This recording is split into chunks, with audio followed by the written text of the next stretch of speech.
kalibrasi. Nah, saudara, kita, nih, pikiran kita, sudut pandang kita harus terkalibrasi. Kenapa, saudara? Karena apa?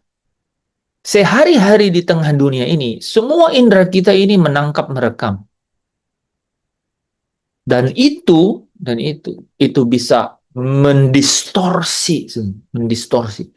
Itu bisa membawa semua yang saudara terima di dalam kebenaran itu melenceng gitu. Itu yang membuat iman itu bisa menyimpang. Iman bisa menyimpang. Sampai ketika Tuhan datang tidak didapati iman, itu bisa begitu. Sebenarnya karena itu. Sehingga ya teman-teman, penting sekali itu kita benar-benar mengkalibrasi setiap Zoom seperti ini. Ini meracuni saudara dengan kebenaran, ya, supaya saudara addicted gitu, supaya saudara candu gitu. Itu tidak mudah, saudara. Karena dunia menawarkan yang bisa kelihatan, yang jasmania itu bisa interaksi dengan indera. Saudara rasa, ya coba ditanya, nih, saudara ditanya, mau duduk dengar khotbah 1 jam atau duduk di kafe minum karamel macchiato, hot, double flavor, huh? Atau mau ice, pakai pakai apa? Ya, vanilla. Bayangkan nggak itu? Pilihannya gitu.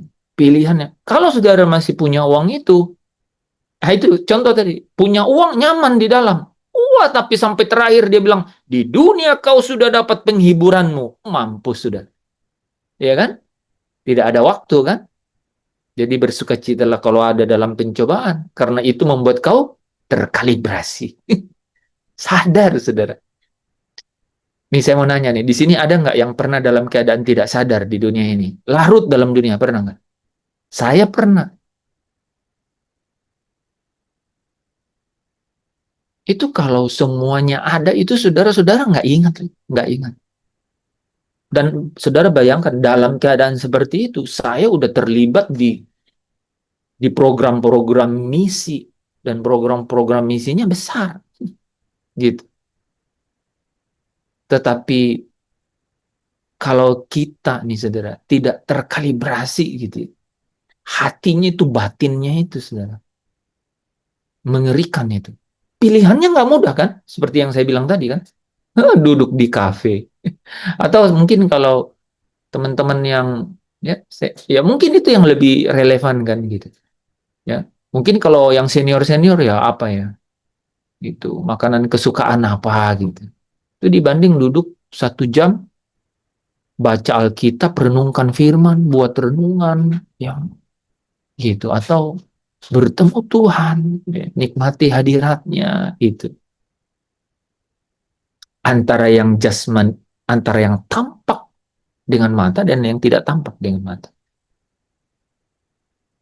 Ya, ini itu ini kan ya.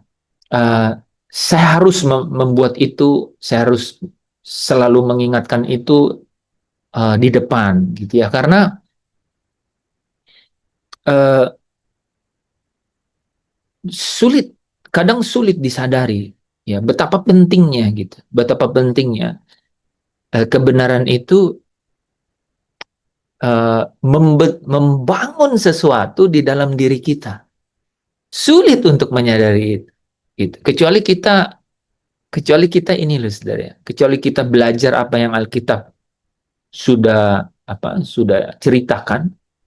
Kemudian kita membawa setiap kebenaran itu dalam apa? Dalam pergumulan kita secara pribadi. Dan di dalam pergumulan kita itu kita berjumpa dengan Sang Dia yang membuat cerita itu di dalam Alkitab. Gitu. Itu saudara menjadi, ini, itu yang menarik ya. Jadi katanya gini, uh, biasanya kan kita baca buku, ya, di mana penulisnya itu nggak hadir, betul? Pernah saudara baca buku terus penulisnya hadir sama saudara? Uh, ya. Tidak, Pastor. Ya, kalau ada kan tanya dia aja kan, baca bukunya, dia nggak. Nah ini, kalau saudara baca Alkitab, saudara baca penulisnya hadir. Gitu. Itu menarik itu buat saya. Iya ya, betul ya. Sepanjang abad ribuan tahun tuh kalau kita baca bukunya dia hadir. Dia hadir. Jadi sering-sering baca Alkitab dengan suara keras supaya saudara dengar suara Tuhan yang keras gitu kan. Itu. Nah, jadi saudara, buat saya menggelitik gitu. Ketika seorang yang menjaga hidupnya suci dan selalu berada di uh, berada di hadirat Tuhan, itu sampai hampir tergelincir kata Mazmur 73. Gitu. Ya, hampir tergelincir. Sampai dia berkata percuma gitu. Saudara bayangkan, wow, itu sudah sampai hampir frustasi gitu. Untungnya itu ada apa? Ada titik balik ya kan? Ada titik balik di perikop itu ya di ayat 17 ya, sampai aku masuk ke tempat kudus. Ya, tempat kudus itu di mana? Tempat kudus itu tempat di mana dia hadir. Allah hadir. Allah hadir melalui firman-Nya, saudara. Nah, kita harus terus ketika dia hadir, ketika firman-Nya itu bersuara, gitu ya. Maka di situ adalah waktu dan keadaan kita mengkalibrasi pemikiran kita, gitu. Ada kesimpulan-kesimpulan, gitu ya. Yang Paulus tulis mengenai bagaimana dia sungguh-sungguh bersekutu dengan Tuhan dan kemudian dia sampaikan banyak tulisan itu ya. Salah satu yang paling jelas itu adalah di 2 Korintus pasal yang keempat ya, ayat berapa tuh? 18 ya, Mira. Itu salah satu tuh. Gimana bunyinya nih? Itu salah satu sudah. Ya. Salah satu hal terbesar yang kemudian muncul itu dari kesimpulannya 2 Korintus 4 ayat 18 ya.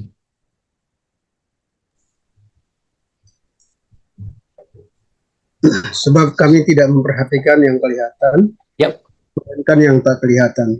Iya. Karena yang kelihatan adalah sementara, sedangkan yang tak kelihatan adalah kekal. Itu mengkalibrasinya tiap hari kan nggak mudah kan Pak Tedes? Gitu. Cara awal, bukan paling mudah ya. Cara awal untuk buat kalibrasi ya baca aja berulang-ulang. Betul nggak? Jadi kami tidak memperhatikan hal yang kelihatan. Oke. Jangan perhatikan yang kelihatan. Kan gitu. Ya nggak gitu. Kan? Ya, kita tuh diuji itu. Paulus bilang begitu. Kan? Ya harus begitu. Nah, kita tahu alasannya kenapa kan? Gitu. Rupanya kalau tidak begitu, ya kayak Mazmur Asaf, kayak Asaf. Dia bisa tergelincir sampai dibilang percuma gitu. Kan? Bayangkan itu sudah. Tiap hari itu. Ya, saudara mungkin uh, uh, tidak seberapa tahu ya bahwa Zoom ini itu adalah kalibrasi saya. Salah satu kalibrasi saya. Itu. Iya, karena apa? Setiap Zoom itu ketika saya berkata-kata begini, itu ada kata-kata yang saya tidak persiapkan. Bahkan kadang-kadang seluruh 1,5 jam itu saya nggak persiapkan. Itu kan, ya. Itu Tuhan malah bisa berbicara itu ke saya. Ke saya. Jangan jauh-jauh itu ayat tadi, saudara. 2 Korintus pasal 4 ayat 18 itu. Kami memperhatikan yang tidak kelihatan. Waduh, kadang-kadang kayaknya lebih sering memperhatikan yang kelihatan deh. Hah? Siapa teman-teman yang banyaknya memperhatikan yang tidak kelihatan? Kan? Ya. Biasanya orang sakit. Kalau April bilang iya, saya bisa percaya misalnya ya. Pada saat sakit kadang-kadang begitu. Kita itu, waduh, ini ada jeruk, jeruk paling enak katanya jeruk. Iya, iya. Karena nggak enak masuknya kan. Ini ada, apalagi kalau ada yang kita lagi sakit, terus ada yang datang bawa CI, nggak masuk. Ya, lidah apa saja yang masuk. Ya, paling kalau ada orang yang ya, mungkin dia cuman mampir sana di perapatan mana, terus beli bubur ayam, dia datang baru bilang ini ada bubur ayam, baru kita bilang ya boleh boleh. Padahal orang itu sama sekali seolah-olah dia datang adanya, jadi cuman bawa bubur, malah dia yang kepake. Yang satu lewat mall beli apel besar, beli jeruk besar, dia datang, yang makan yang datang, tamu yang datang mengunjungi yang makan, nggak saudara. Ya kadang kan kita dalam kelemahan tubuh baru baru apa? Baru lebih sering memperhatikan yang tak kelihatan. Ya, jadi ada maknanya. April nggak?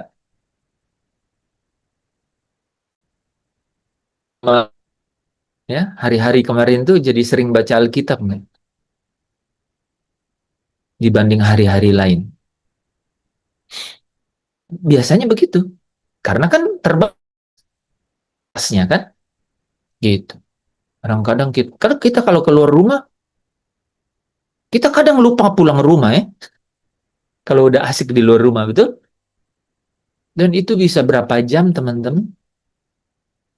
Ya, ya. Tapi kalau tidak bisa keluar rumah, coba. Yanti waktu itu, waktu demam, nggak bisa keluar rumah 3 hari. Ya udah. Kan? Kalau makanan belum datang, terpaksa Alkitab yang dimakan. Nah, maksudnya yang dibaca. Ya, itu. Jadi kadang-kadang itu juga membawa kita, ya. Jadi ya, ya bersukacitalah kalau kamu ada di apa uh, dibawa di dalam penderitaan gitu, ya.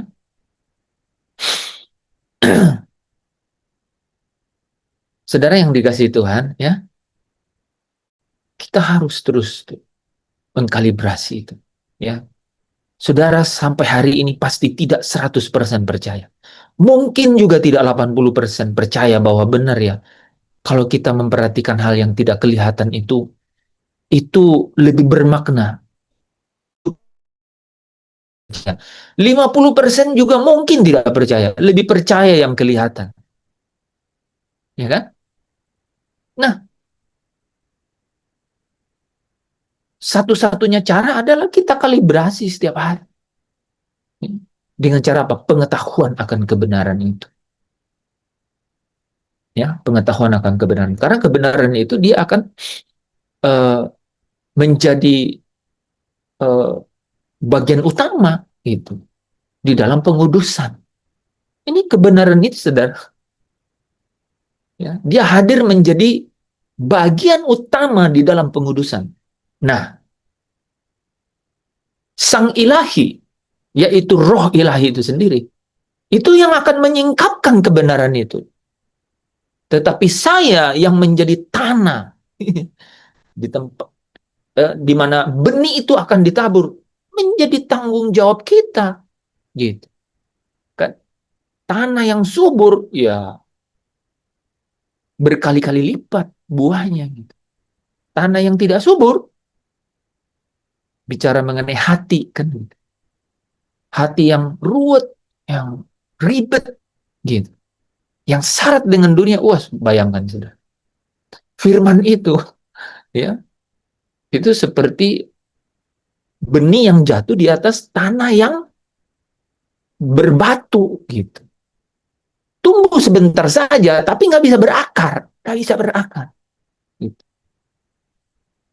Kalau saudara biarkan pergumulan hidupmu, saudara biarkan hal-hal yang engkau hadapi di dalam hidup ini, kebenaran firman Tuhan itu yang apa, yang apa, uh, yang saudara ikuti, yang saudara jadikan pedoman, saudara lambat laun menghancurkan batu-batu itu. Menghancurkan batu-batu itu, dan batu-batu itu bisa menjadi nutrisi malah pada tanah-tanah itu. Tanah hatimu gitu, supaya benih-benih itu tumbuh dengan bisa berakar, supaya bisa berakar dan menghasilkan tumbuh dan menghasilkan buah. Salah satu topik terbesar itu adalah mengenai kebangkitan, saudara. Nah, kita lanjutkan ya bagian yang tadi malam ya.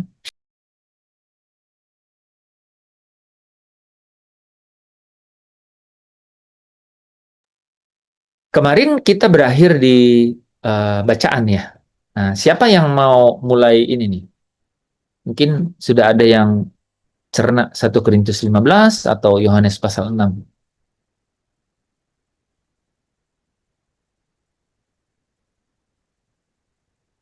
Silakan. Mau siapa dulu yang mulai? Jadi apa yang saudara dapat, ya sebanyak yang saudara dapat aja. Gitu. Atau saya tanya dulu, siapa yang udah baca? Oh, semua. Daripada nunggu yang belum baca kan, biar semangat semua. Langsung yang tidak baca, aman. Ya kan? Oke, silahkan. Kalau ada yang mau sharing. Ini kan direkam, jadi saudara muncul dalam rekaman. Nanti rekamannya yang di review. Kan kemarin pastor bilang apa? Sayembara. Nah, nanti rekaman YouTube-nya yang disayembarakan. Gitu. Silakan.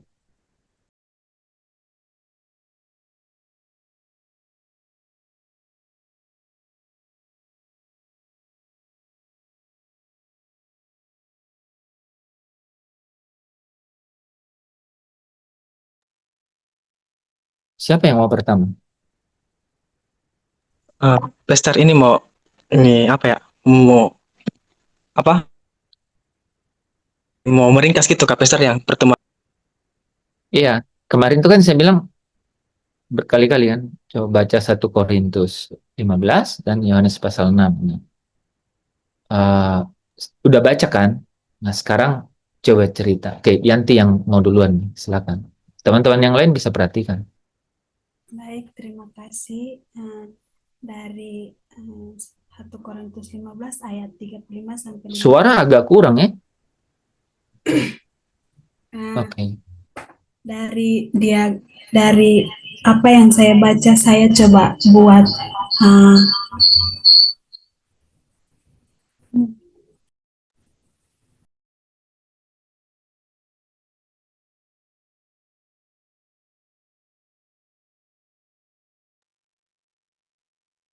Tidak dong, dia ada buat yang lain jadi.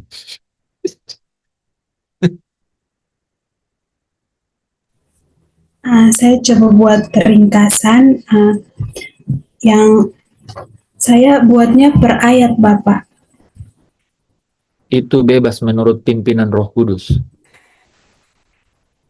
Jadi di 1 Korintus 15 ayat 35 itu yang saya baca itu adalah satu pertanyaan yang dimunculkan manusia dengan bagaimana orang itu pada saat dibangkitkan dan dengan tubuh seperti apa. Kemudian di ayat 36 dan sampai 38 itu diilustrasikan seperti benih.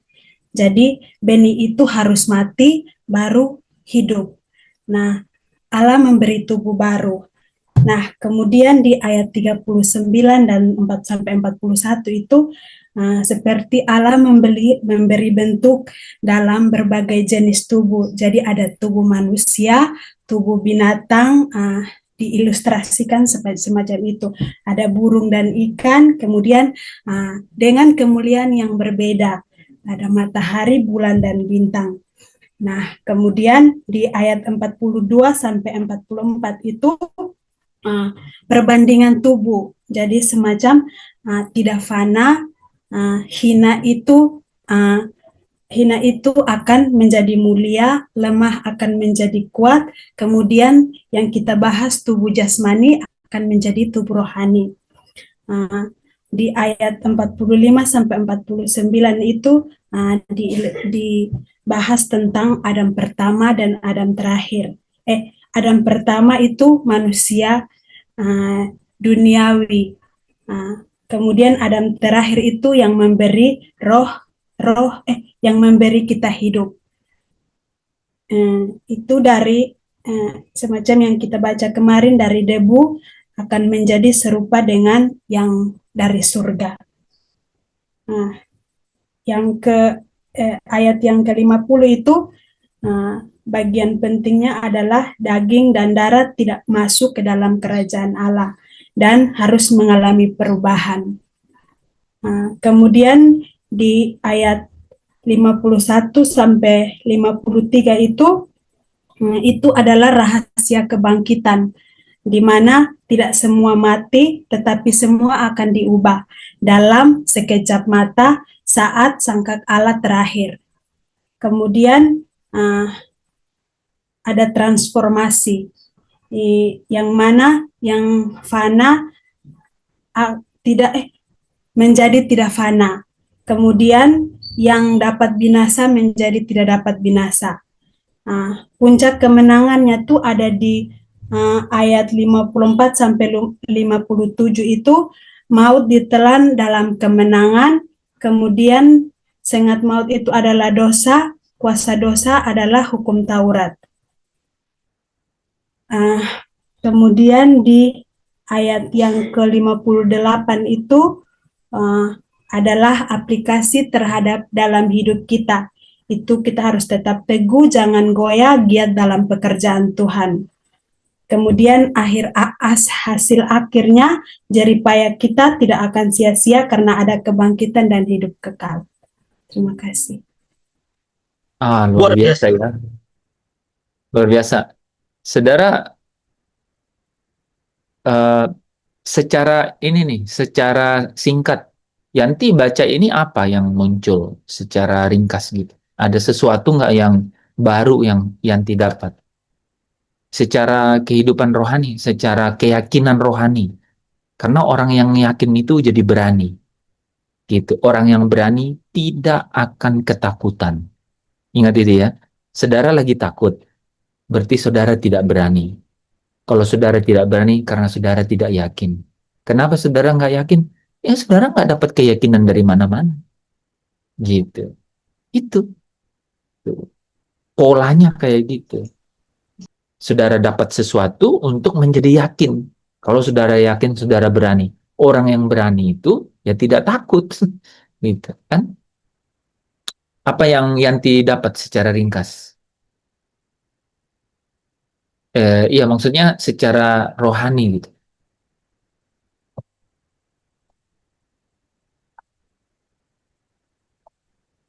Ada? Nggak ada, biasa aja, cuman meringkas. Oke, nggak apa-apa kalau nggak ada. Oke, Pak Tadus, udah buka mic. Ya, kalau saya secara pribadi, dari dua kitab itu, Yohanes 6, lalu dari 1 Korintus 15, ada dua hal yang menjadi kekuatan. Yang pertama kebangkitan itu. Terus yang kedua mengenai kesadaran. Kebangkitan adalah definisinya yang sudah jelas dan gamblang bahwa tubuh kita dikembalikan. Nah, itu yang menjadi satu kekuatan pengharapan yang luar biasa bahwa tubuh kita akan dikembalikan, yaitu saat kebangkitan. Nah, lalu kesadarannya apa? Kesadaran ada dua hal, yaitu bahwa ada tubuh jasmani dan ada tubuh surgawi. Nah, sehingga kalau saat kita hidup ini, kita hanya sadar saja dengan tubuh duniawi ini, dan segenap kemampuan kita, segenap apa yang kita miliki itu, kesadaran kita hanya mengurus tubuh duniawi ini, dan maka kita akan mengalami kebangkitan, tapi tidak dalam tubuh yang seperti yang dikehendaki oleh Allah. Ya, dalam kesadaran itu Kalau kita sadar hari ini bahwa kita hanya sadar untuk mengurus itu tubuh duniawi ini saja, maka kita akan kehilangan kebangkitan pada tubuh surgawi itu. Nah, sehingga seperti yang disampaikan kepada Abraham kepada orang kaya itu, bahwa dulu di bumi kamu sudah dapat penghiburan, yaitu apa kesadarannya? Dia hanya mengurus tubuh duniawi saja, dia tidak sadar akan bahwa ada tubuh surgawi yang harus dia urus, yang nanti akan dikembalikan kepada dia. Nah, sehingga kalau hari ini, kalau Roh Kudus tidak mewahyukan itu, maka bagi saya ketakutan terbesar adalah kita tidak akan mengalami kebangkitan seperti yang dikehendaki oleh Yesus. Yang berkali-kali Yesus bilang bahwa aku akan membangkitkan kamu pada akhir zaman. Dan kita akan kehilangan itu. Itu bagi saya menjadi satu keberanian yang saya tidak takut apapun. Hari ini mau mati, ya mati aja, karena saya tahu bahwa saya sedang sadar dan mengurus tubuh surgawi, tubuh rohani, dan itu menjadi kebanggaan. Ya. Mungkin saya sedikit saja itu dulu. Ya, kalau mati nggak apa-apa Pak, terus mati itu terus selesai. Tapi yang lebih menarik adalah tetap hidup. Ya, betul. Tetap hidup, tapi sadar bahwa sekalipun semuanya tidak seperti yang daging kita mau, seperti apa yang kita ingini, kita jadi tetap bisa hidup gitu, karena punya pemahaman gitu. Amin. Iya, karena punya pengertian, saya tambahin ya. Jadi punya keberanian karena punya keyakinan. Ini saya rangkum di terakhir. Jadi berani hidup, kalau berani mati masih kurang mantep. Misalnya berani mati kan mati, setelah itu selesai. Terserah urusan di dunia orang mati kan. Tapi kita jadi berani hidup sekalipun, gitu. Berani hidup sekalipun, ya, melewati padang gurun. Karena tahu bahwa, yang Pak Tadus tadi cerita, bahwa kita sedang mendandani tubuh sorgawi, gitu. Tubuh jasmanianya sih, mohon maaf, berantakan. Tidak terurus, gitu. Gitu. Ya, mohon maaf ya, kurang duit untuk ngurusnya, gitu. Sederhana lah gitu. Loh, saudara nggak percaya?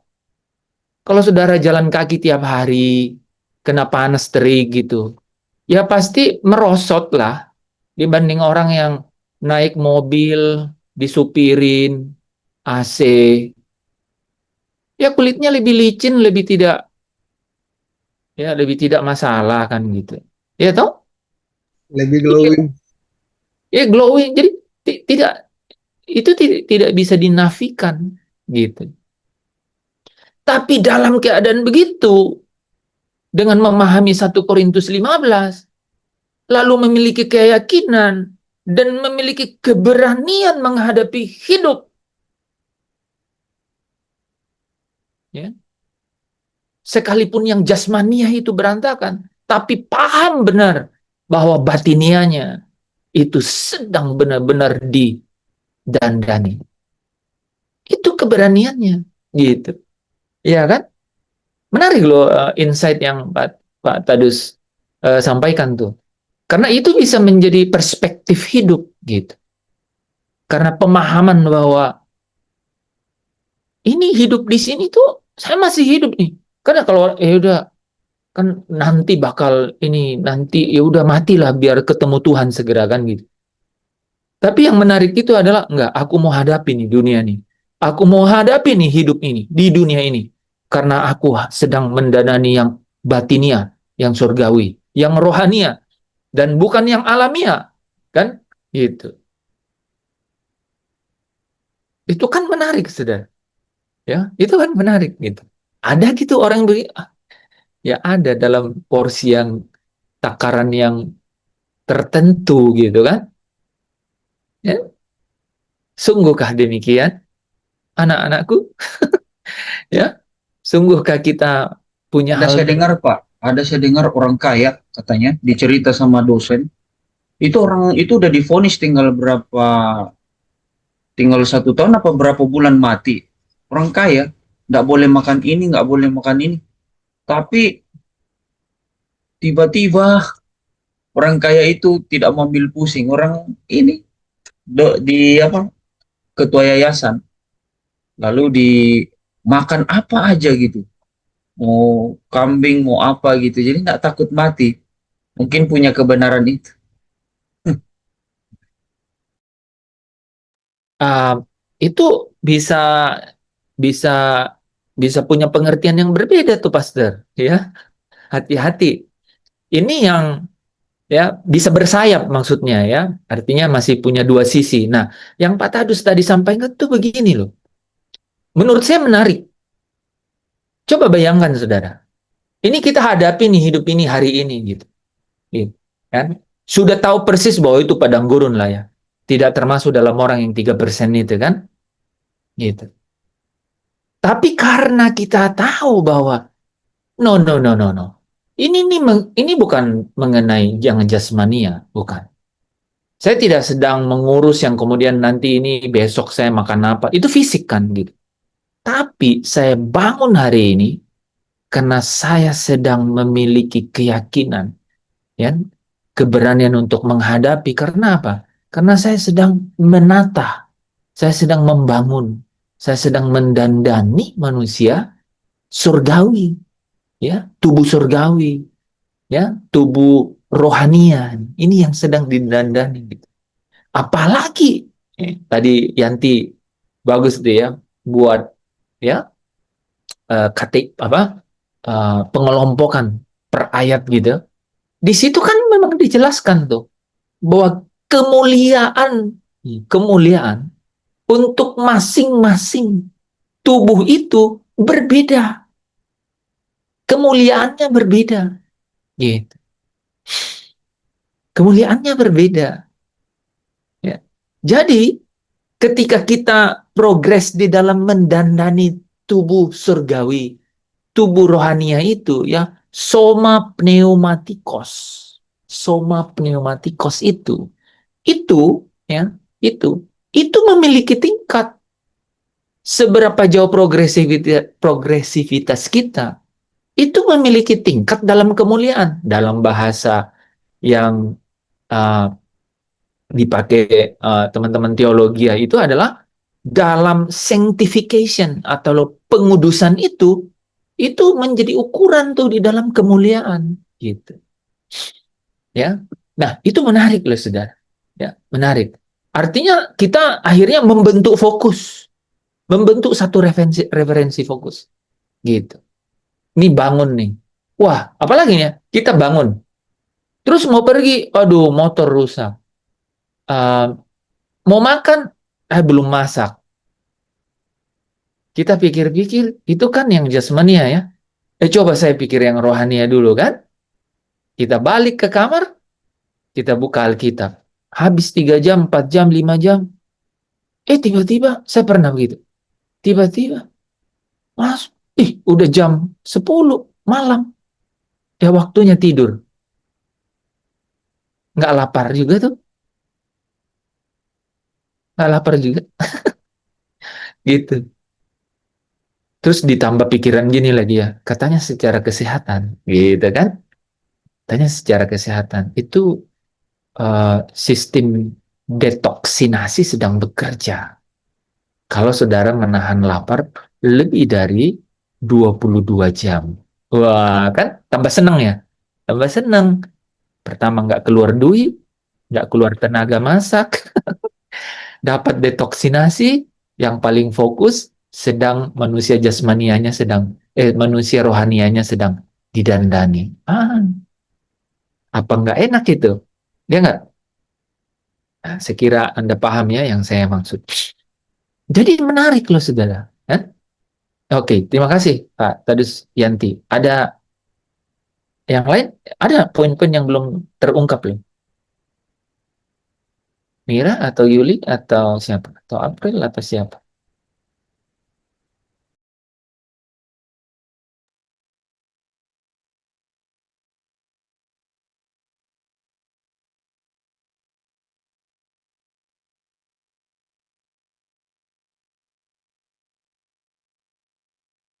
Siapa?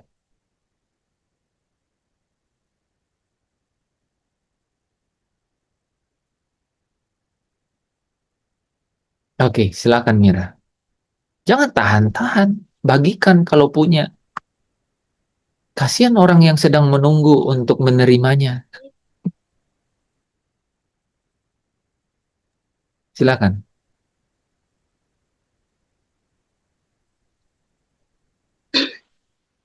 Dari tadi malam yang Bapak sudah sampaikan mengenai ayat untuk kami baca dalam dua pasal, yang pertama di Yohanes pasal 6 dan 1 Korintus pasal 15. Saya sudah membacanya, tapi saya belum meringkas yang tadi disampaikan oleh Kak Yanti. Saya belum meringkas.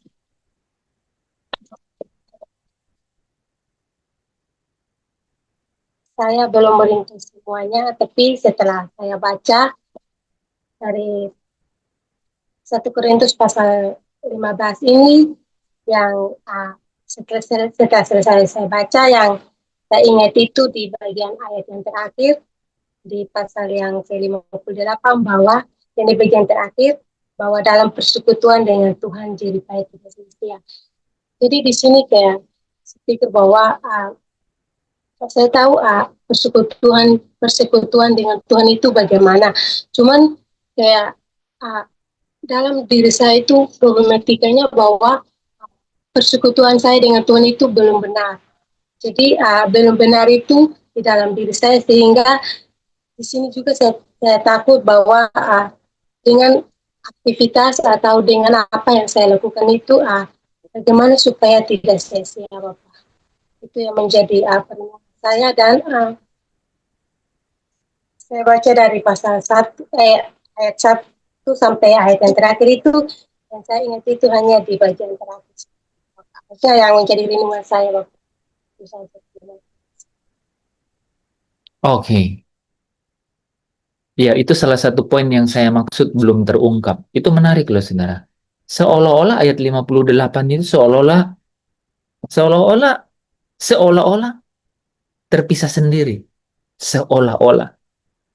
Hampir-hampir kalau orang membacanya secara tanpa memahami ayat-ayat sebelumnya, itu seolah-olah terpisah. Padahal itu menyatu dengan sangat rapi. Sekarang saudara jadi tahu apa yang dimaksud dengan persekutuan dengan Tuhan. Kalau baca ayat itu. Betul nggak? Itu bagus karena disambung juga oleh Pak Tadus. Dimulai dengan Pak Tadus tadi ngomong hal yang menjadi menarik gitu ya di dalam kehidupan ini adalah fokus kepada kepada tubuh surgawi gitu, kepada tubuh rohania gitu kan. Itu nyambung nih ke dalam ini. Apa yang dimaksud dengan persekutuanmu dengan Tuhan itu jadi jeripayamu tidak sia-sia. Jeripaya apa yang dimaksud? Ya jeripaya mendandani tubuh surgawi. Jeripaya mendandani tubuh rohania. Itu yang dimaksud tidak sia-sia gitu. Itu yang dimaksud jeripaya. Gitu. Jeripaya yang itu yang tidak sia-sia. Gitu. Jadi saudara semakin tahu nih dalam persekutuanmu dengan Tuhan, bahkan ini nyambung juga dengan Mazmur 73 loh saudara. Ya kan? Apa yang tidak sia-sia? Yang ada di dalam tempat kudus. Apa yang tidak sia-sia? Apa yang kalau saudara masuk ke dalam tempat kudus, saudara melihat kesudahannya, di situ saudara bisa melihat apa yang sia-sia dan apa yang tidak sia-sia. Hanya di sana saudara bisa membedakan apa yang sia-sia dan apa yang tidak sia-sia. Gitu. Iya kan? Itu saudara. Ya? Ini ayat 58 ini. Karena itu saudara-saudara. Berarti apa? Dia jelasin panjang kan? Karena itu saudara-saudaraku yang kekasih. berdirilah teguh, jangan goyah, dan apa katanya? Giatlah selalu di dalam pekerjaan Tuhan. Sebab kamu tahu bahwa dalam persekutuanmu dengan Tuhan, dalam persekutuan, jeripayamu itu dia. Jeripayamu untuk mendandani tubuh surgawimu, tubuh rohaniamu, itu akan mendapatkan kemuliaan. Itu yang tidak sia-sia. Jadi yang dimaksud persekutuan dengan Tuhan apa, saudara? Hal-hal yang saudara berjerih payah di dalamnya, yang hubungannya dengan tubuh surgawi, yang hubungannya dengan tubuh rohani. Gitu. Saudara kalau makan siang, supaya saudara kuat untuk baca Alkitab setelah itu, boleh. Itu juga bagian gitu. Jadi ada kan, gitu. Kan dikatakan bahwa uh, apa? Semua itu ada kemuliaannya, gitu. Semua ada kemuliaannya. Tetapi yang dikatakan yang menjadi fokus ini, saudara kalau bahkan baca di ayat berapa ya, 40, nah 47 muncul nih. Manusia pertama berasal dari debu tanah, ya, bersifat jasmani, bersifat jasmani. Tetapi manusia kedua berasal dari surga.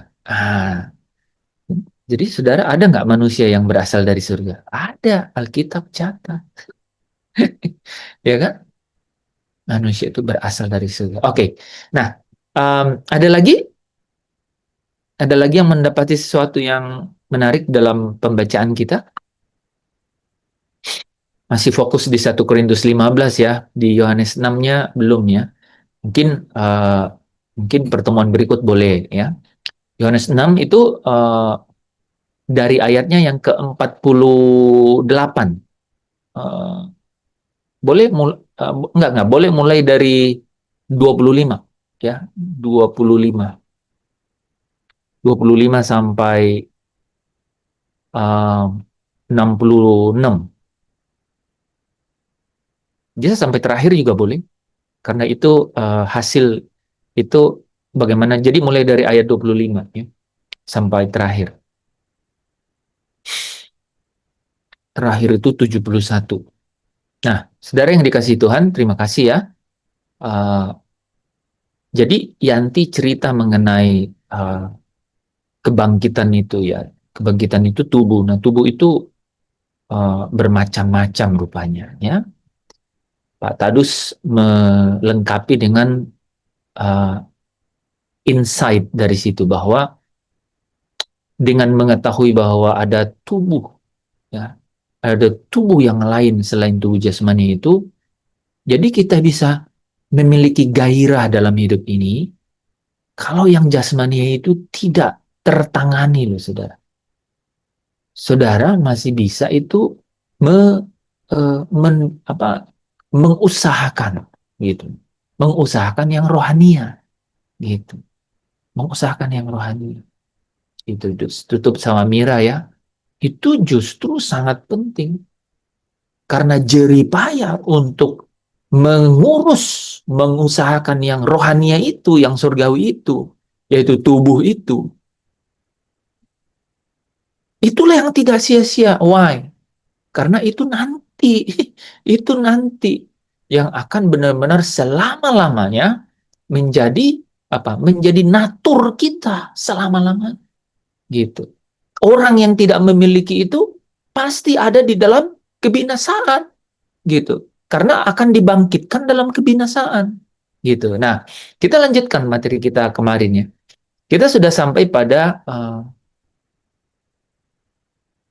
kapan, kan? Kapan kebangkitan itu, kan?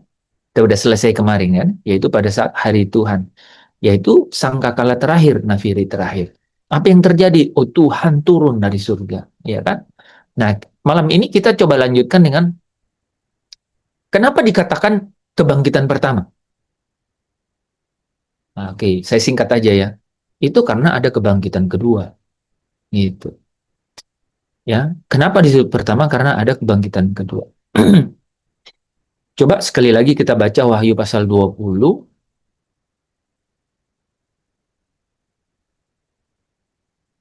Wahyu pasal 20 ayat yang ke-5.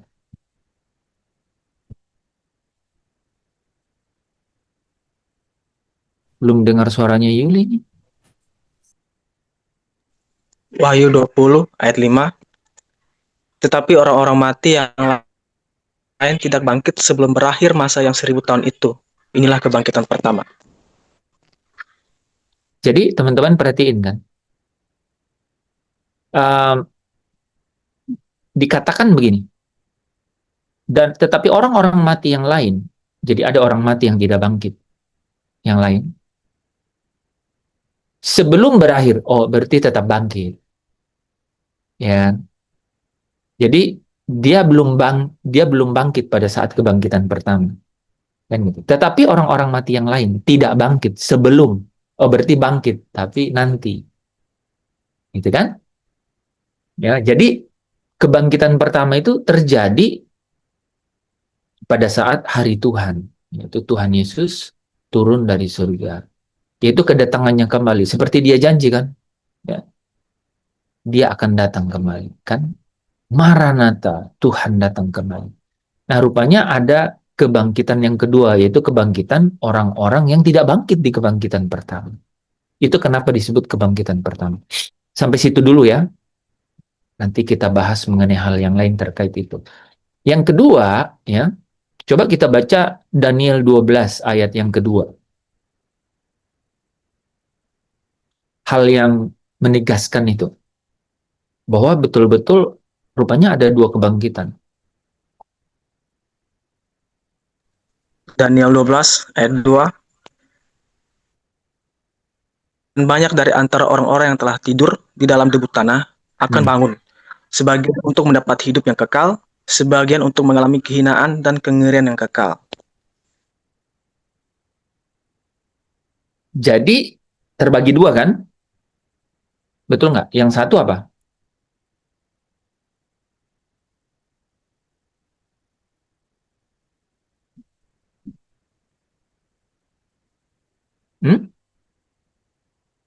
Yang satu, akan mendapat hidup kekal, yang kedua dalam kengerian yang kekal. jadi terbagi dua gitu. Jadi kekekalan itu ada hidup dan ada kengerian. Dua-duanya kekal. Gitu kan? Makanya perlu disebut hidup yang kekal. Karena ada kengerian yang kekal. Oke? Jadi katakan orang-orang yang telah tidur, artinya mati. Itu akan bangun, artinya bangkit. Gitu. Jadi, nah tapi di sini tidak disebut mengenai, tapi ada dua kebangkitan. Jelaskan? Ada dua kebangkitan. Coba nih, apa kata Yesus di Yohanes pasal 5 ayat 28 dan 29.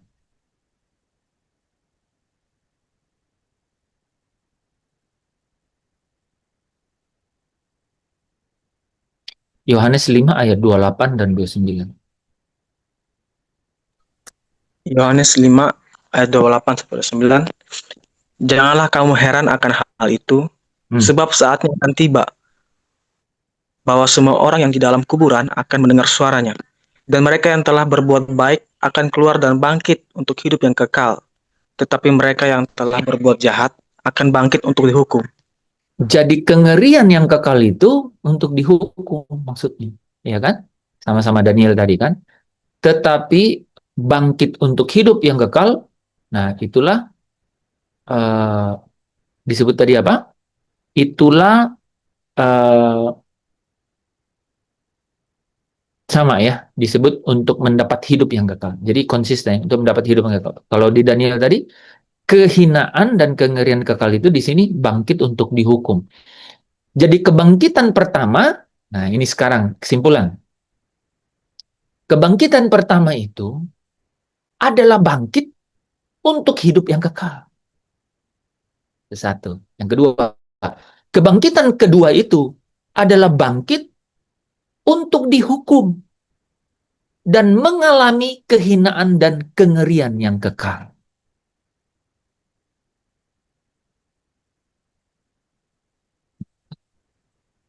Coba ada yang bisa ulang? Kalau dari saya, Pastor, kebangkitan pertama itu merupakan kebangkitan untuk hidup kekal. Sedangkan kebangkitan yang kedua itu sebuah kebangkitan, tetapi perbedaannya itu adalah untuk mengalami sebuah kengerian dan kehinaan yang kekal. Yesaya 5 ayat 29-nya hilang. Jadi kebangkitan kedua itu adalah bangkit untuk dihukum dan mengalami kehinaan dan kengerian kekal. Gitu. Kalau kebangkitan pertama itu bangkit untuk hidup yang kekal. Ya. Kalau kebangkitan kedua itu bangkit untuk dihukum. Gitu. Oke? Makanya ya Alkitab mencatat bahwa penghakiman itu sudah dimulai sejak sekarang gitu dan dimulai dari rumah Tuhan itu. Kenapa? Coba jawab. Kenapa? Karena yang umat Tuhan duluan gitu.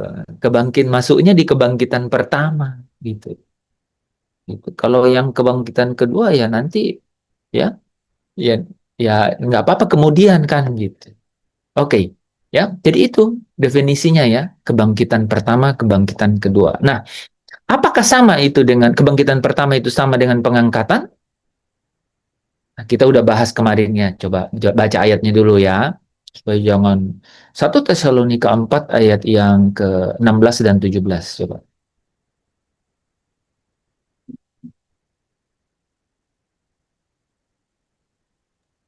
1 Tesalonika 4 ayat 16 sampai 17. Sebab pada waktu tanah diberi, yaitu pada waktu penghulu malaikat berseru dan sangkakala Allah berbunyi, maka Tuhan sendiri akan turun dari sorga, dan mereka yang mati dalam Kristus akan lebih dahulu bangkit. Sesudah itu, kita yang hidup, yang masih tinggal, akan diangkat bersama-sama dengan mereka dalam awan menyongsong Tuhan di angkasa. Demikianlah kita akan selama-lamanya bersama-sama dengan Tuhan. Oke. Jadi diangkat menyongsong Tuhan di angkasa. Ya.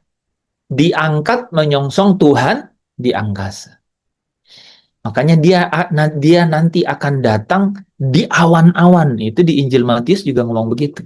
Dia datang di awan-awan bersama dengan malaikat di dalam kemuliaannya di awan-awan. Nah, orang mati dan kemudian yang masih hidup gitu ya, diubah dalam sekejap dan diangkat menyongsong gitu, menyongsong Tuhan di angkasa, di awan-awan. Oke, jadi kebangkitan pertama itu ya, pengangkatan itu ya. Oke, nah eh, siapa? Mungkin siapa ya? Kalau kita baca di Wahyu 20 tadi itu ayat 4, coba coba lihat Wahyu 20 ayat 4 tuh siapa aja sih yang ikut dalam kebangkitan pertama?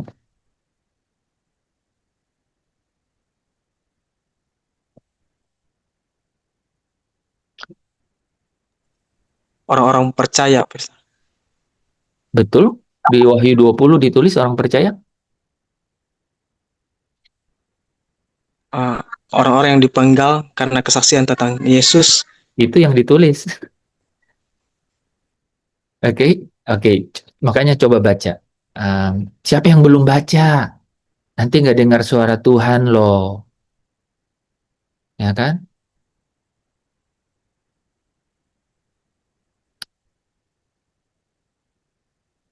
Wahyu 20 ayat 4. Lalu aku melihat takhta-takhta dan orang-orang yang duduk di atasnya, kepada mereka diserahkan kuasa untuk menghakimi. Aku juga melihat jiwa-jiwa mereka yang telah dipekal kepalanya karena kesaksian tentang Yesus dan karena firman Allah, yang tidak menyembah binatang itu dan patungnya, yang tidak juga menerima tandanya pada dahi dan tangan mereka. Dan mereka hidup kembali dan memerintah sebagai raja bersama-sama dengan Kristus untuk masa 1000 tahun. Oke, pertanyaan saya yang pertama, siapa?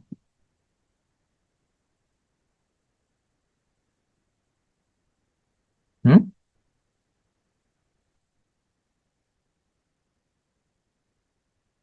Kok Mereka yang di- tidak menyembah binatang itu dan menerima tanda. jangan loncat loncat paling terakhir itu, Pak. Yang pertama mereka yang dipenggal kepalanya karena kesaksian firman.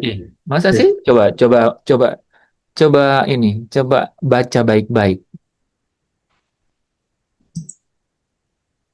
Di situ ditulis siapa? Jiwa-jiwa. Loncat. Coba baca dari awal.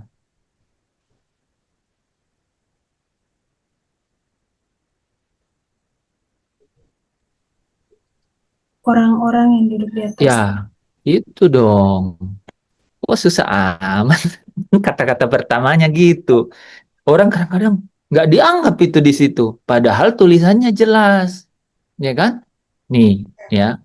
Lalu aku melihat tahta-tahta dan orang-orang yang duduk di atasnya. Itu dulu. Kan? Nah, siapa itu? Nah, baru kita, siapa sih orang-orang yang duduk di atas tahta? Coba baca. Lukas pasal 22, ayat yang ke-28 sampai 30.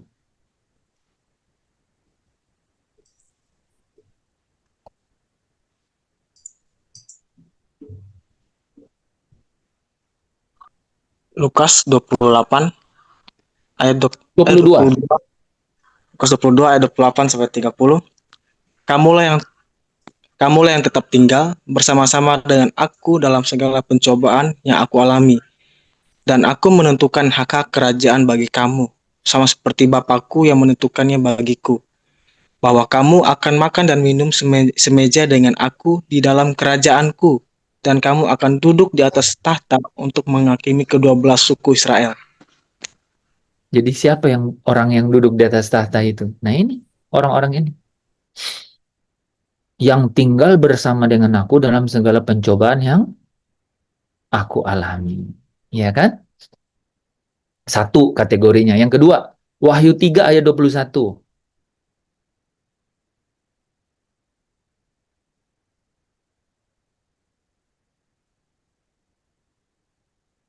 Wahyu pasal 3 ayat 21. Barang siapa menang, ia akan kududukan bersama-sama dengan aku di atas tahtaku. Sebagaimana aku pun telah menang dan duduk bersama-sama dengan Bapakku di atas tahtanya. Amin. Jadi siapa yang duduk di atas tahta itu?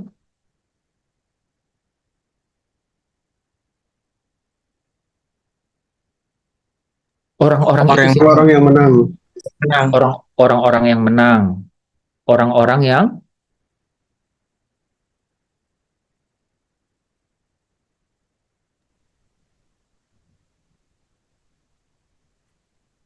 yang Lukas tadi apa?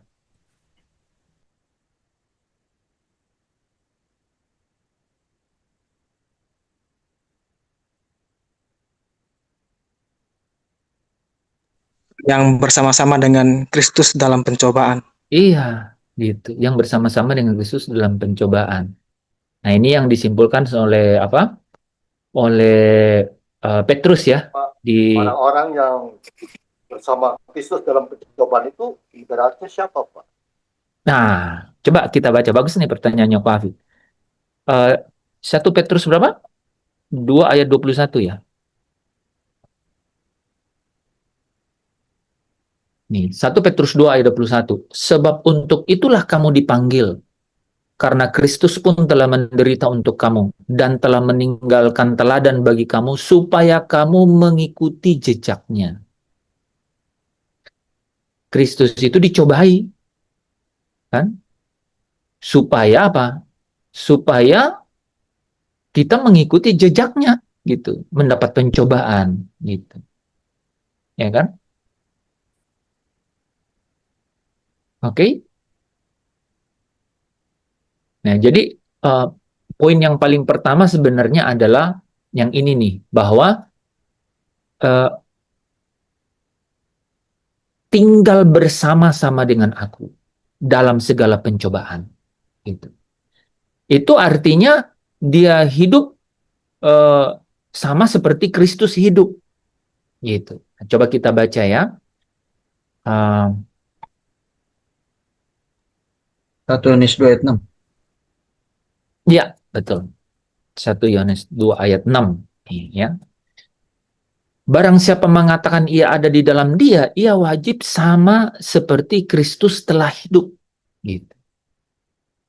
Nah, jadi dia meninggalkan jejak untuk kita ikutin. Dia meninggalkan teladan, ya, supaya kita mengikuti jejaknya itu. Gitu. Nah, singkatnya ini ayatnya banyak, tapi singkatnya adalah yang dimaksud dengan tinggal bersama-sama dengan aku dalam segala pencobaan yang aku alami, itu artinya apa? Orang yang mengikut Yesus. Mengikut Yesus itu artinya dia ikut di dalam jejaknya Kristus, yaitu apa? Kristus yang dicobai, Kristus yang menderita, dan Kristus yang taat, Kristus yang menang di atas penderitaan, di atas pencobaan, gitu sampai akhir. Nah, kalau kita simpulkan, sebenarnya disimpulkannya di Wahyu 3 ayat 21, yaitu barang siapa yang menang. Karena di situ Yesus katakan apa? Sebagaimana aku pun telah menang. Gitu. Oke? Sebagaimana aku pun telah menang. Jadi, dia lihat orang-orang gitu di atas tahta itu.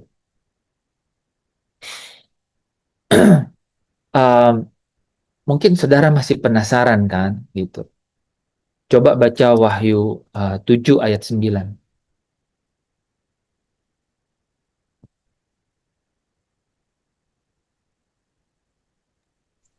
Wahyu 7 ayat 9. Kemudian daripada itu aku melihat, sesungguhnya suatu kumpulan besar orang banyak yang tidak dapat terhitung banyaknya, dari segala bangsa dan suku dan kaum dan bahasa, berdiri di hadapan tahta dan di hadapan anak domba, memakai jubah putih dan memegang daun-daun palem di tangan mereka. Jadi sebenarnya banyak orang ya, gitu. Ya. Nah, itu gambarannya aja. Tapi poin yang paling penting adalah di Wahyu 3 ayat 21, yaitu barang siapa yang menang, sebagaimana aku pun telah menang. Nah, itu kalau dijabarin itu, kita bisa mundur tuh ke belakang di Lukas 22, gitu, bahwa yang tinggal bersama-sama dengan aku dalam segala pencobaan. Oke. Oke, itu yang pertama kan? Itu yang pertama. Yang kedua siapa? Yang kedua tuh martir tadi ya, yang April bilang ya, bahwa jiwa-jiwa itu yang dipenggal kepalanya oleh kesaksian, itu martir. Yang ketiga nih, yang Pak Tadus bilang, yang tidak menyembah binatang itu dan patungnya,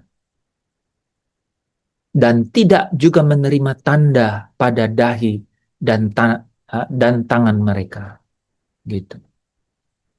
Nah, ini saudara kalau uh, coba ingat semua yang kita pelajari itu, siapa-siapa itu.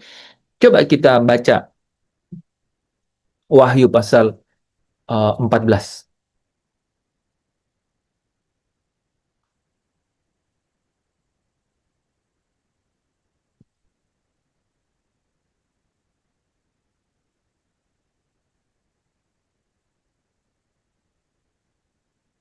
Ayat 1 sampai yang kelima. Wahyu 14 ayat 1 sampai 5.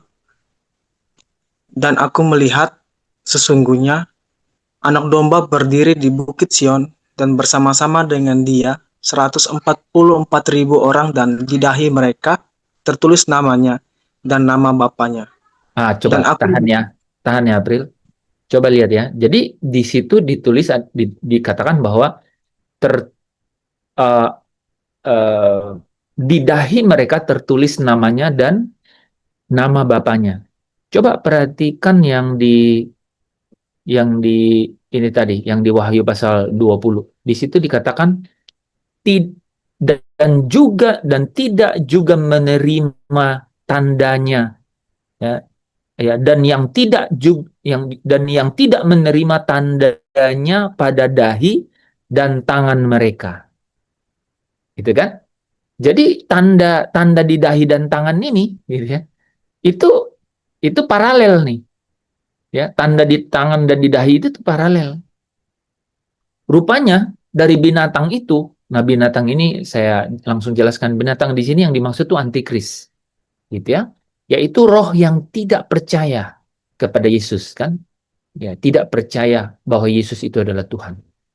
Jadi dia juga punya tanda yang harus dipasang di dahi. Nah, di sini orang-orang itu memiliki tanda di dahi. Tandanya apa tadi?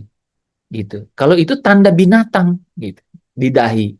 Jadi orang-orang itu tidak menyembah binatang dan tidak menerima tanda dari binatang itu maksudnya. Nah, karena apa? Karena di dahi mereka, yang orang-orang yang duduk di tahta itu adalah ada tanda nama anaknya dan nama bapaknya. Ya, jadi ada tanda nama anak domba dan nama bapa. Gitu. Allah anak, anak Allah dan Allah bapa. Gitu. Oke? Itu kelihatan di sini. Nah, lanjut ayat 2 sampai 5. Ayat kedua, dan aku mendengar suatu suara dari langit bagaikan desau air bah dan bagaikan deru guru yang dahsyat. Dan suara yang kudengar itu seperti bunyi pemain-pemain kecapi yang memetik kecapinya. Mereka menyanyikan suatu nyanyian Oke, baru. coba kita mulai ya. Coba perhatiin. Ini 2 ayat 3 ayat ke bawah ini ngomong mereka. Siapa nih mereka? Lanjut, April. Mereka menyanyikan suatu nyanyian baru di hadapan tahta dan di depan keempat makhluk dan tua-tua itu. Dan tidak seorang pun yang dapat mempelajari nyanyian itu selain daripada 144.000 orang yang telah ditebus dari bumi itu. Mereka adalah orang yang tidak mencemarkan dirinya dengan perempuan-perempuan, karena mereka murni sama seperti perawan. Mereka adalah orang-orang yang mengikuti anak domba itu kemana saja ia pergi. Mereka ditebus dari antara manusia sebagai korban-korban sulung bagi Allah dan bagi anak domba itu. Dan di dalam mulut mereka tidak terdapat dusta, mereka tidak bercela. ketahuan ya, mereka ini tuh siapa? Ya. Di sini ada kata-kata yang konsisten dengan Lukas 22 tadi kan. Mereka mengikut anak domba kemana saja ya, kemana saja ia pergi, gitu. Kalau dalam bahasanya Lukas tadi, kamulah yang senantiasa bersama aku di dalam segala pencobaan yang aku alami. Kalau dalam bahasanya Rasul Petrus, kamu yang mengikuti teladan, ya, kamu yang mengikuti teladan dan jejak-jejak Kristus, kan gitu. Kalau dalam bahasanya Rasul Yohanes tadi apa? Kamu yang hidup sebagaimana Kristus hidup, gitu ya. Mengikuti anak domba kemana saja ia pergi. Oke, mungkin cukup di situ ya. Itu pertama ya, orang-orang gitu, orang-orang. Ya, yang terus ada bagian kedua dan ketiga. Oke, mungkin ada yang mau bertanya? Nah, itu berarti dari ayat 20 tadi, orang-orang yang duduk di tahta itu adalah mereka yang sudah lebih dahulu ada di sana, tidak pada saat kedatangan Tuhan yang dibangkitkan, yang terangkat itu.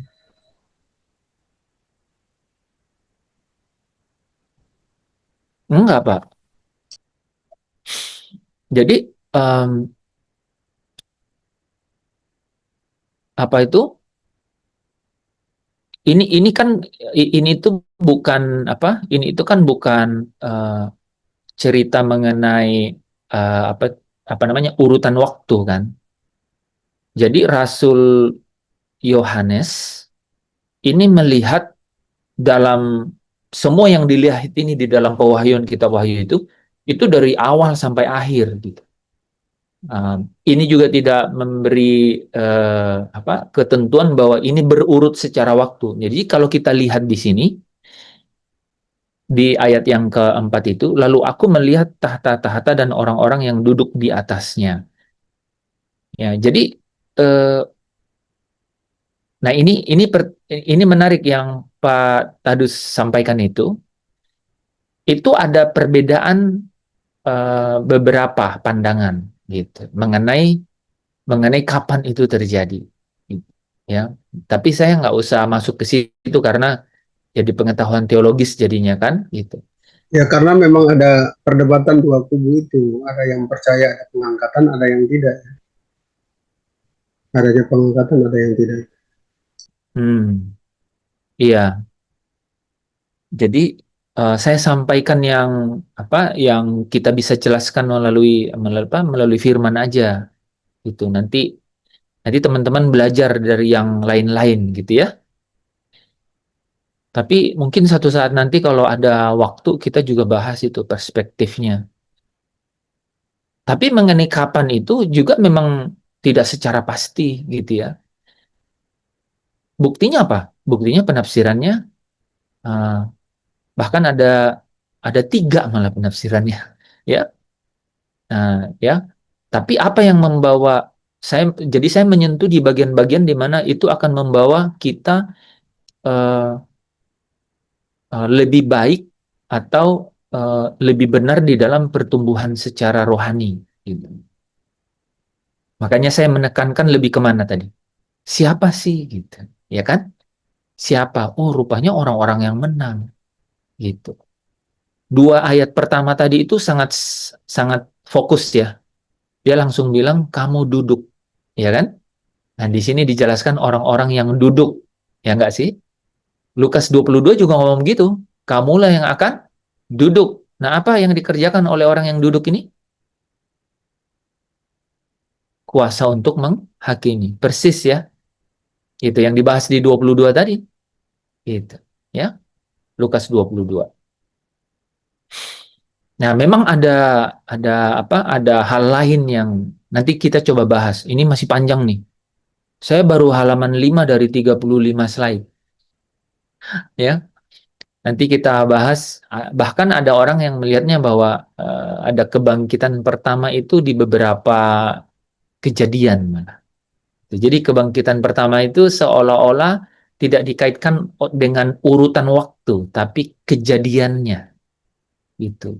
Kejadiannya itu bukan karena waktu, tapi proses kejadiannya. Gitu.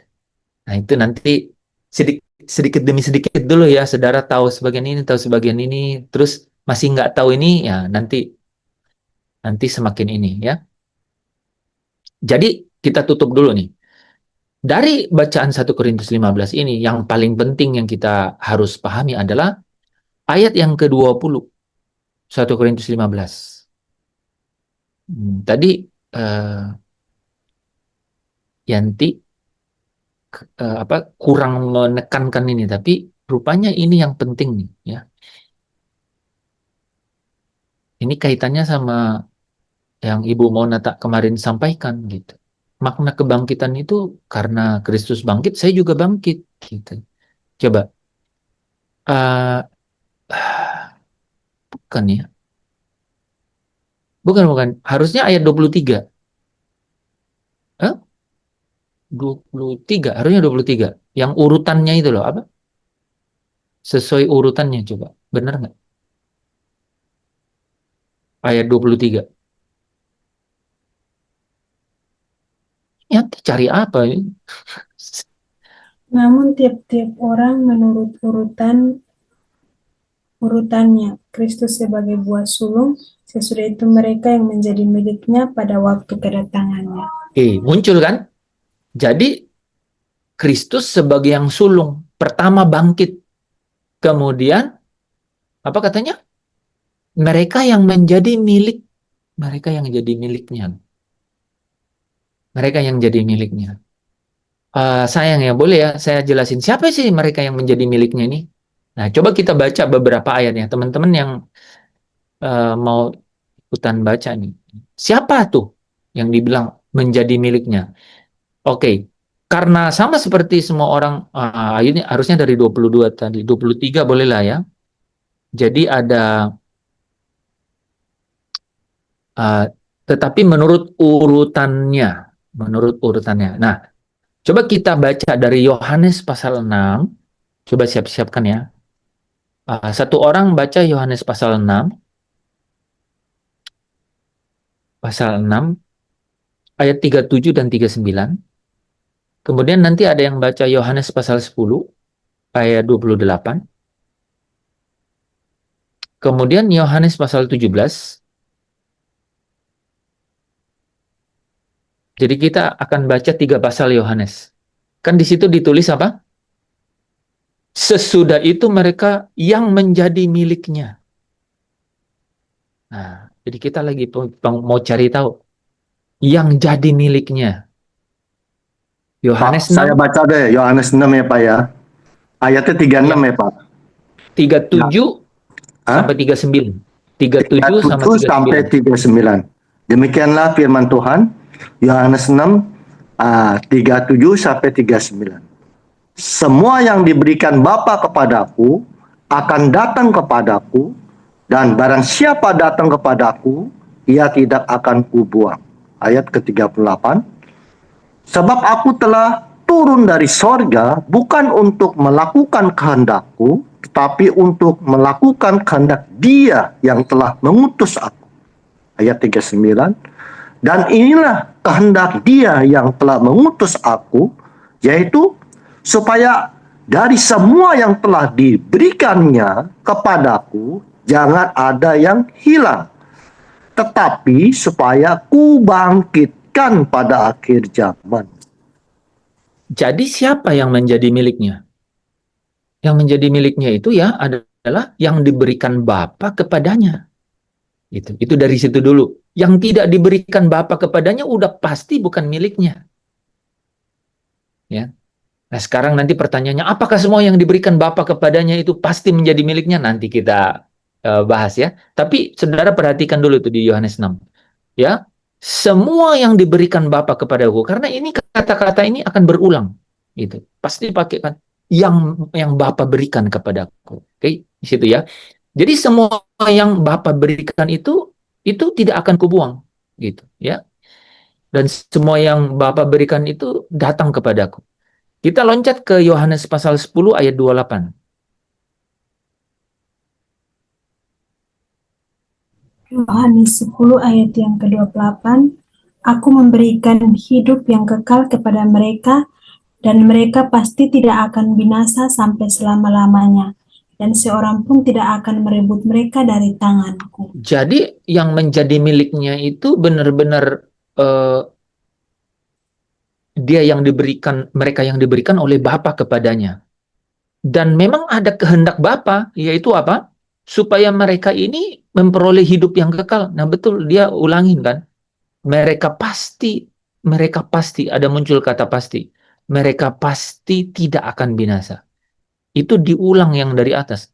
Tidak akan dibuang, tidak akan hilang, tidak akan binasa. 3. Jadi yang menjadi miliknya itu tidak akan dibuang, tidak akan hilang, dan tidak akan binasa. 3 kan. Nah, mari kita masuk ke bagian terakhir, Yohanes 17. Di situ muncul kata milik. Yohanes 17 ayat yang ke-10.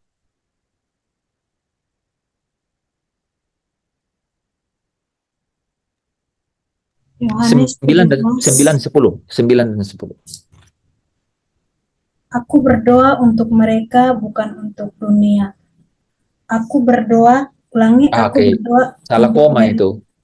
Aku berdoa untuk mereka. Aku berdoa untuk mereka, bukan untuk dunia aku berdoa, tetapi untuk mereka yang telah Engkau berikan kepadaku, sebab mereka adalah milikmu, dan segala milikku adalah milikmu, dan milikmu adalah milikku, dan aku telah dimuliakan di dalam mereka. Oke, jadi kita udah dapat ya, bahwa yang dikatakan tadi di situ, dan setelah itu yang mereka yang menjadi miliknya. Siapa itu? Oh, rupanya miliknya itu adalah yang miliknya Bapa. Betul nggak? Ayat ini disebut ya, milikku itu yang milikmu, ya milikmu, milikku. Siapa itu? Dia sebut di situ, mereka yang telah Engkau berikan kepadaku. Makanya saya nyari ke atas kan, mereka yang Kau telah berikan.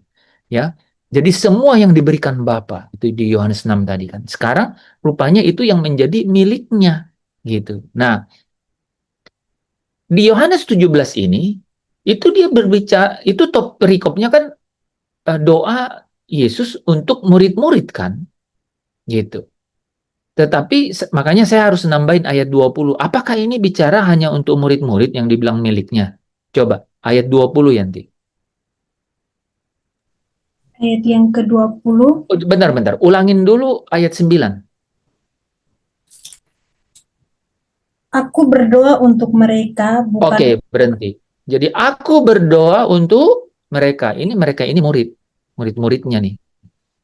Nah, ayat 20 bilang apa? bukan untuk mereka ini saja aku berdoa. Oke, ya jelas ya. Jadi ayat 9 bilang aku berdoa untuk mereka. Tapi ayat 20 bilang dan bukan untuk mereka ini saja aku berdoa. Terus siapa dong? Tetapi juga untuk orang-orang yang percaya kepadaku melalui pemberitaan mereka. Ya, itu jemaat Tuhan ya, eklesia ya, orang-orang yang percaya karena firman, karena pemberitaan. Saudara kalau cek bahasa aslinya, pemberitaan di situ pakai kata logos gitu. Jadi artinya apa? Orang-orang yang menjadi pengikut Yesus karena kebenaran itu. Gitu ya. Nah, coba kita tambahin satu ayat 24. Itu muncul lagi kata mereka yang engkau berikan kepadaku. Ini kan terakhir nih. Ya kan? Ayat 24 itu kan Yohanes 17 kan. Jadi dikatakan tadi di 1 Korintus itu pertama sesuai urutannya. Pertama Kristus, kemudian yang kedua adalah mereka yang menjadi miliknya gitu. Nah, orang-orang yang menjadi miliknya ini dijelaskan kan gitu ya, yaitu mereka yang menjadi milik Bapa juga. Dan rupanya ini mereka yang diberikan oleh Bapa kepada Yesus gitu. Lalu siapa itu? Apakah hanya murid-murid? Bukan. Kepada mereka yaitu mereka juga yang percaya karena pemberitaan mereka ini, gitu kan? Nah, maksud dari semuanya ini tuh ada di ayat 24. Ya Bapa, ini doa kan? Ya Bapa, aku mau supaya dimanapun aku berada, mereka juga berada bersama-sama dengan aku. Mereka yang telah Engkau berikan kepadaku, agar mereka memandang kemuliaanku yang telah Engkau berikan kepadaku. Sebab Engkau telah mengasihi aku sebelum dunia dijadikan. Ya Amin. kan? Amin. Jadi mereka di situ adalah para murid dan siapa yang percaya karena pemberitaan para murid. Ya kan? Dan mereka itulah yang diberikan oleh Bapa kepada Yesus gitu ya. Pada akhirnya apa? Melihat kemuliaan. Nah, makanya kebangkitan di situ itu hubungannya dengan apa? Tubuh sorgawi, tubuh rohania yang memiliki kemuliaan. Nah, itu yang disebut di Filipi pasal 3 kan? Ayat 21 ya. Itu tubuh yang mulia sama seperti tubuh Kristus yang mulia. Amin. Bapak, kami mengucap syukur untuk kebenaran yang boleh Engkau singkapkan kepada kami supaya di tengah-tengah perjalanan kami mengiring Engkau. Sekalipun tubuh jasmania ini kami merosot, tetapi kami yakin dan kami memiliki pengharapan bahwa kami sedang mengusahakan membangun tubuh rohania kami, yaitu tubuh surgawi. Sehingga pada satu hari nanti dalam kebangkitan itu akan menjadi kemuliaan yang tidak terbatas bersama-sama dengan Kristus. Terima kasih Bapa untuk setiap firman ini. Kiranya Engkau meteraikan setiap firman ini supaya terus berlipat kali ganda berbuah di dalam hidup anak-anak-Mu. Di dalam Kristus Yesus kami mengucap syukur. Saudara yang percaya, saudara yang diberkati bersama dengan saya katakan amin. Amin. Amin.